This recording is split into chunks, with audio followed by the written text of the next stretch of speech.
Welcome to Real Talk in ELT, a podcast that talks about the reality of teaching English. Welcome back to another episode of Real Talk in ELT. It has been a minute. Well, I took a month off. I needed it. I mean, quote unquote, took the month off because I was still working behind the scenes per usual, but that's fine. I wasn't active on social media and I wasn't posting anything on the podcast. So, welcome back officially to the second half of second half, 2023. Here we go. So to kick off the second semester, I thought, well, I've been working on a few projects and just kind of doing miscellaneous other work that is related. And this, how can I put this? This reoccurring theme kept popping up. And I think it's something that sometimes people struggle with. And obviously, specifically teachers. And I wanted to kind of address it and give my perspective on it. Not that it's the only perspective, but it's kind of my perspective on contextualization within a lesson and how that actually is a really essential component of lesson planning and effective lesson delivery. Because if you don't contextualize your lessons, then unfortunately, sometimes it just goes right over your student's head. So, in reflecting about my ability to contextualize things, now I'm not really into drama. Let me make a point here. I'm dramatic. Very much so. I'm not really into drama though, in terms of I was never a drama kid in high school. You know, the people that liked theater and drama and acting. And I'm dramatic, and I certainly like to get my fair share of attention, like any human does. But I'm not really into the whole drama thing. So, because of that, I always kind of shied away from it. I also think that it's kind of one of the characteristics of myself that made me think that I wouldn't be a very good children's teacher. Because dealing with younger learners, you have to very much kind of there's a bit of drama to that, right? You have to captivate them and keep their attention. And what I'm realizing is actually, there's a bit of drama in teaching everyone. And so drama I can handle. So let's see if we can match the dramatic with the drama and move on. No, because when we're talking about contextualization of lessons, students, we can't just throw, as English teachers, we can't just throw random language at them and expect them to absorb it and then apply it correctly in every scenario that we can, every scenario imaginable that language is appropriate for. So what I thought to myself was about how we kind of need to be storytellers, and that English teachers need to build the skills of telling stories, because when we're giving a context, it's not enough just to give a theme. And I think we should kind of differentiate those two things, because sometimes it's we're talking about sports, or we're talking about traveling, or we're talking about other plethora of, things in general English, business English, English for specific purposes. Pick your theme, yeah? So that's really not a context though, because it doesn't have strict enough boundaries for the students to really understand what's going on, because we're just okay, we're talking about sports, meaning everything is related to sports, but there's not a context, because context is really giving a specific scenario, and it has some sort of boundaries. Now, different contexts can obviously be more or less specific, but I think if you think of contextualization in lesson planning for English language teaching, storytelling is a really good comparison, and it'll help you out kind of building your lesson out so that students can follow and understand the language that you're trying to introduce to them, and be able to apply it appropriately and effectively in different contexts, because once they get one, then they can make the association. So let's talk about storytelling, because I think storytelling is actually something that maybe we have to get good at. So it's a little dry in here today. So sorry, I'm drinking water as we're doing this. So if we think of any lesson and we say, okay, I want to teach, I'm just going to give a very stereotypical one because why not? I'm going to teach the present perfect, and the theme is going to be traveling, right? But I guess that's a context, sort of, but it's just more, for me, it's just kind of like a theme. It's like, okay, but in what scenario are you actually going to be using the present perfect to talk about travel? And so, you can think about catching up with old friends. So maybe you have a friend that you haven't seen in a while. I'm sure there's a lot of people in that scenario, like post-pandemic. I think we started traveling and then we just forgot about friends for a little bit, and that happens. So if we're thinking about, I'm going to teach the present perfect, I'm going to teach it in the theme of travel, but to contextualize the lesson, it's like the idea is we're going to explore this scenario of catching up with old friends. So by using that kind of story and creating that idea, then it's going to provide some more relevant and engaging lessons for the students, because it's something tangible and something that they can understand and something that they can relate to. So if we use a story, and you can just create stories, that's the beauty of it. It doesn't have to be real because we're just teaching them the language. So you can, create these stories. We can then embed language in these real life situations. And that, of course, is going to enhance comprehension and hopefully retention, because it's something relatable. It's something that they can see themselves doing. So if I were to teach this travel lesson, this hypothetical traveling lesson that I've just come up with, I would talk about maybe a friend that I've lost touch with because, I'm now teaching 100% from my home. I don't really I'm like stuck in my house nowadays.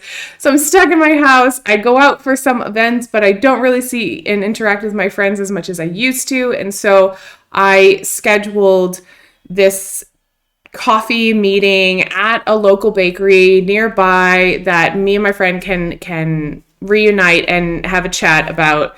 Gosh, there's actually a friend that I have in mind. So that I would love to talk to her about how work is going, how our daughter's doing. We have dogs, we have a lot of similar things.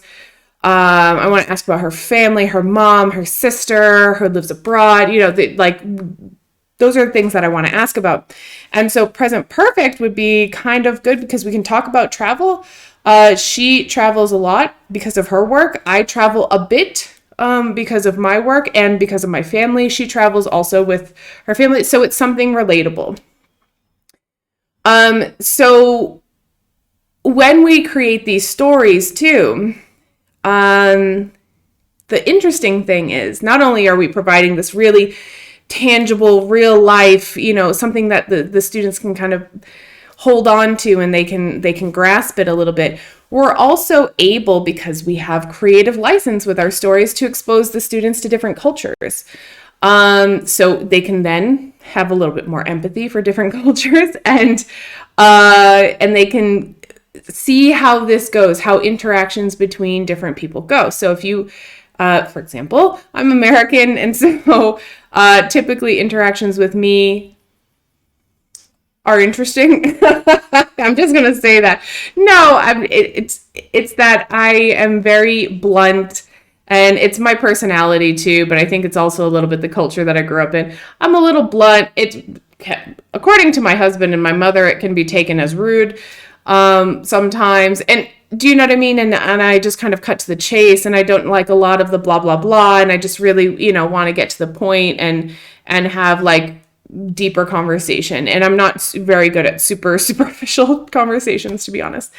So I can integrate that in because that's part of my culture, but also a little bit of part of the American culture. I mean, I guess we can maybe say that. But if you are creating stories, then you can decide, in which cultural context, if you want to bring something up that's going to be helpful for your students, how people interact with each other, all of that can be embedded into these stories, which is nice because then the students have a little bit more exposure to those components.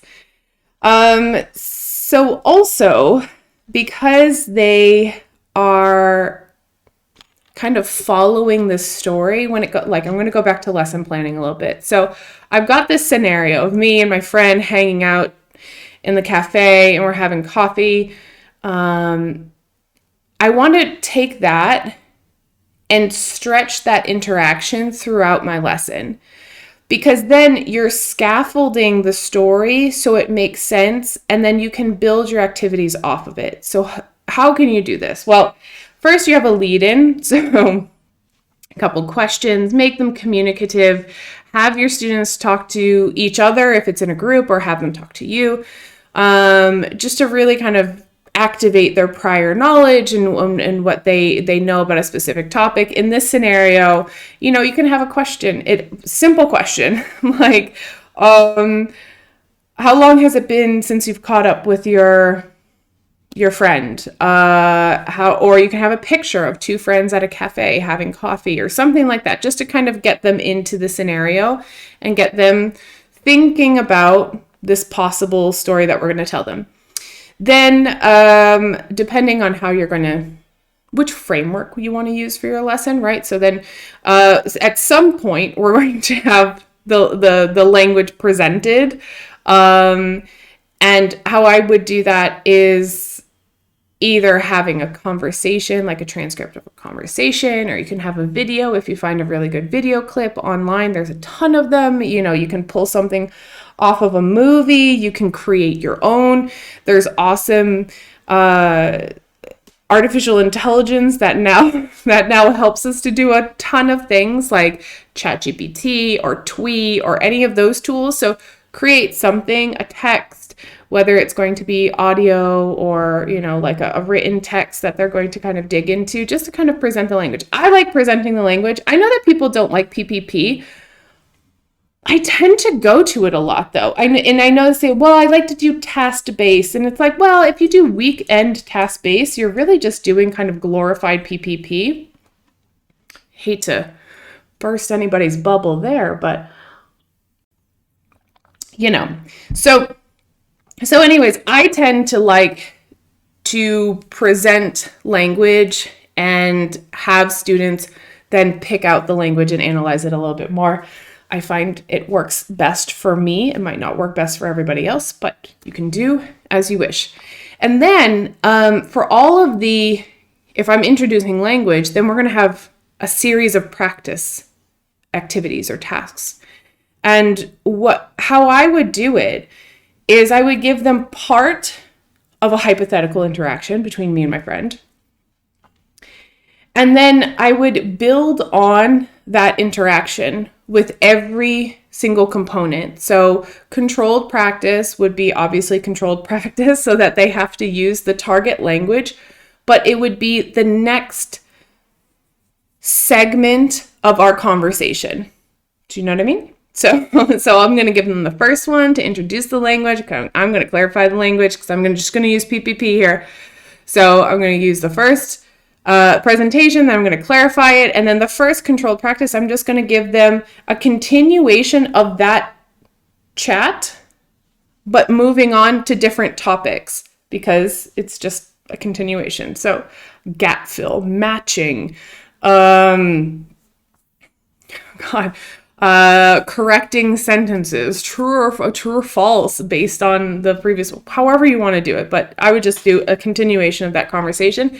And then moving on to like lesser controlled practice, I would give them something that would again be a continuation of that conversation or possible continuation, because again, it's hypothetical, but like sentence starters, because again, it's less controlled. So we have to give them a little bit of flexibility and variety here that they can, personalize it a little bit. So then maybe sentence starters or maybe questions about topics that they haven't discussed in the previous two sections of the conversation, etc., etc. I tend to like doing questions because in controlled practice, usually if I'm introducing a language point, what I'll do is I'll do like an affirmative and a negative in the controlled practice. And then for lesser controlled, I tend to do, it's just kind of my thing, I guess. I got into the groove of doing it, and this is just how I tend to do it.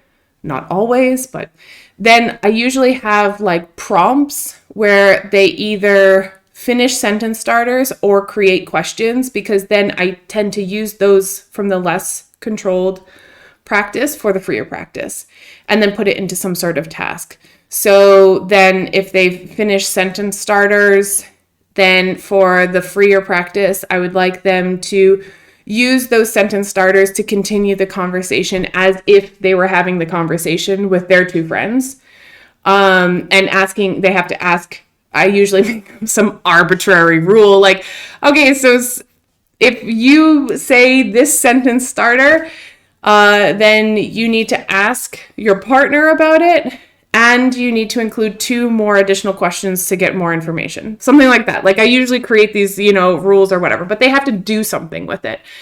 Or if they have questions, then if they make questions in the less controlled practice than in the freer practice, then they have to ask those questions to each other with a communicative purpose of, you need to come back and tell me things that you and your partner had in common, things that you and your partner had nothing in common. If you and your partner agreed on certain things or not, who had the most interesting experiences that were shared, etc., etc. So they have to come back with something. So I always kind of give them a purpose. So again, it's something that builds off of each other. And then what I like to do, because I've created these very delineated limits of the context that I'm trying to introduce the target language into, then for like a reflection moment or a moment just to kind of absorb and understand what we did and reflect on it, at the end of class, usually if I'm introducing like these specific language topics, what I'll do is I'll ask them to tell me highlights of the class. What was the most standout thing that we talked about? What are some memorable points that you kind of, that you noticed as we were going through the lesson? And it's always actually quite interesting because they notice things that sometimes, not always, but sometimes they notice things that's like, that's what you were focused on. That's okay. And it's like a small little detail and they'll focus on that. And then you kind of understand how their brain works a little bit more. And then I like to ask the question, where could you use the language that we use today in this specific context? That language, where could you use it somewhere else? What other scenarios could you use it in? What other places? With what other people? And what scenarios would it be inappropriate? Now, inappropriate, sometimes there's no, like present perfect is not inappropriate in any scenario or any place. So that doesn't necessarily, it's not applicable in this case, but there are certain language things that you'll introduce that are more, we'll say some that are more academic or business oriented. Because what happens is students see this as language that I can only use in this specific context, but we're giving them the context so that it's relatable and so that they can understand the language, but they also have to start extrapolating a little bit and expanding and start to think about, where can I also use this? And this is a very, I think, a good reflection for them, because they have to think of the significance of the meaning of the target language that you introduced. And then they also have to think of appropriacy. And because they're really focused on the meaning of it, whatever scenarios that they come up with, whatever different context that they say, well, I could use it here and I could use it there and I could use it, et cetera, then you can kind of assess whether or not they've really understood. And if they come up with a scenario where like I'm not really sure how you would use it. It'd be like, okay, well, how would you use it there? Give me an example. And then it really is almost like the best type of concept checking at the end of the lesson if they really understood the meaning of it, because they're trying to apply it into different scenarios, different contexts. So, wrapping up, because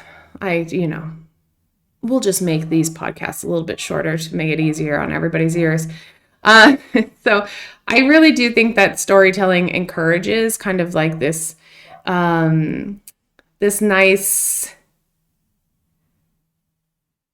integration and contextualization of both language, but also relatability, like looking at the language in a context. I think it's good.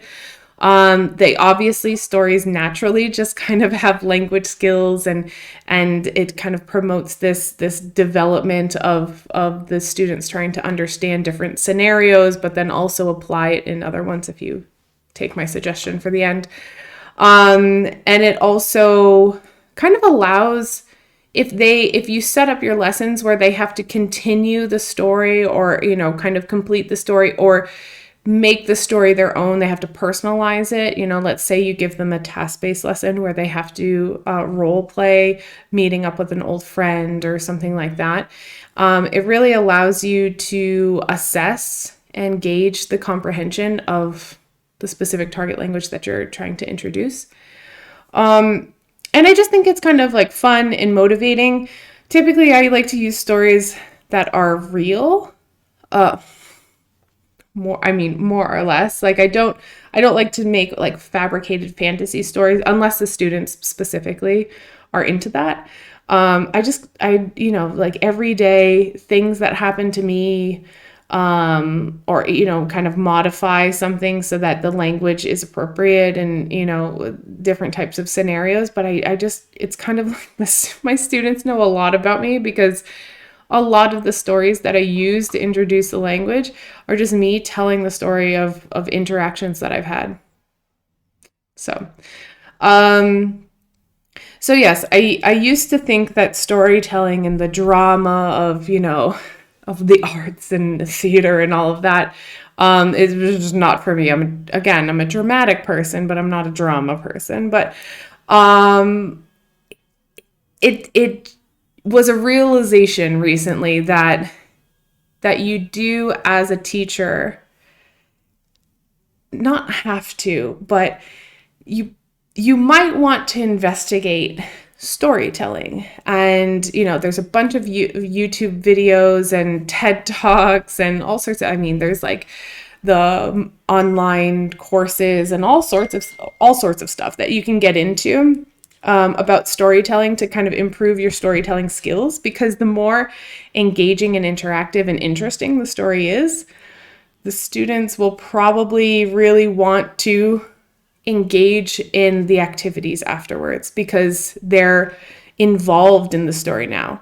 So I think storytelling is kind of this key skill that maybe will help us as English language teachers contextualize our lessons and make them a little bit more tangible for our students.